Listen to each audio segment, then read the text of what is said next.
প্রধানমন্ত্রী তারেক রহমানের নেতৃত্বে সরকার গঠনের পর কৃষি ও সামাজিক সুরক্ষাতেও জোর দেওয়া হচ্ছে।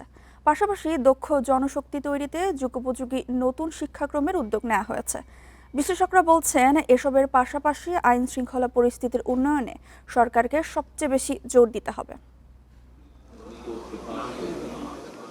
গত 17 ফেব্রুয়ারি প্রধানমন্ত্রী তারেক রহমানের নেতৃত্বে বিএনপি সরকার শপথ গ্রহণ করে। এরই মধ্যে সরকার 100 দিন পার করল। নির্বাচনী প্রতিশ্রুতি অনুযায়ী দায়িত্ব গ্রহণের 3 সপ্তাহের মধ্যেই ফ্যামিলি কার্ড দেয়া শুরু করেন প্রধানমন্ত্রী। সেই সঙ্গে খাল খনন কর্মসূচিও শুরু হয়েছে। দেশের দক্ষিণ পশ্চিমের 21টি জেলার পানি সংকট দূর করতে পদ্মা ব্যারেজ করার সিদ্ধান্ত নেওয়া হয়েছে। ভোগান্তি ভুলে চলে আসুন রিগালে, ওয়ারেন্টি সহ স্টাইলিশ কালেকশন নিয়ে রেডি রিগাল ফার্নিচার। শিক্ষাক্রম পরিমার্জনেও চলছে কাজ।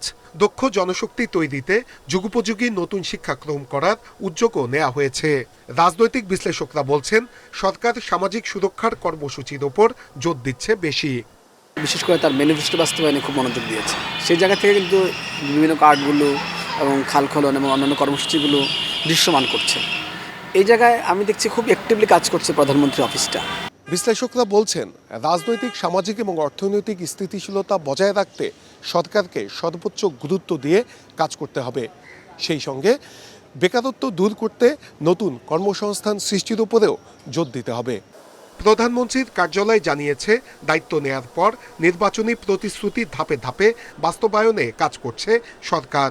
জনগণের চাওয়াকেই সবচেয়ে বেশি গুরুত্ব দেয়া হচ্ছে। মাননীয় প্রধানমন্ত্রী জনাব তারেক রহমান নিরলসভাবে কাজ করে যাচ্ছেন নির্বাচনী প্রতিশ্রুতিগুলো বাস্তবায়নের জন্য। এটা একটা অভূতপূর্ব বিষয় যে নির্বাচনী যে ইশতেহার ছিল, সেখানে যে প্রতিশ্রুতিগুলো লিপিবদ্ধ ছিল, তার প্রত্যেকটা কিন্তু ধরে ধরে খাত ভিত্তিক, মন্ত্রণালয় ভিত্তিক কর্মপরিকল্পনা গ্রহণ করা হয়েছে। বিশ্লেষকরা বলছেন, এ পর্যন্ত আইন শৃঙ্খলা পরিস্থিতির কাঙ্ক্ষিত মাত্রার উন্নয়ন হয়নি। অস্থিরতা দূর করতে সরকারকে পরিকল্পিতভাবে কাজ করতে হবে। আইন শৃঙ্খলা পরিস্থিতি কেন স্বাভাবিক হচ্ছে না, এবং আমরা কখনো দেখি যে একটা অল্প সময় স্বাভাবিক হয়, এরপরে আবার অস্থিরতা সৃষ্টি হয়।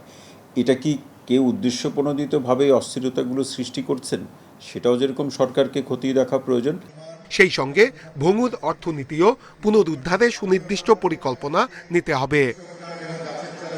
নূরে আলম, ইন্ডিপেন্ডেন্ট নিউজ, ঢাকা।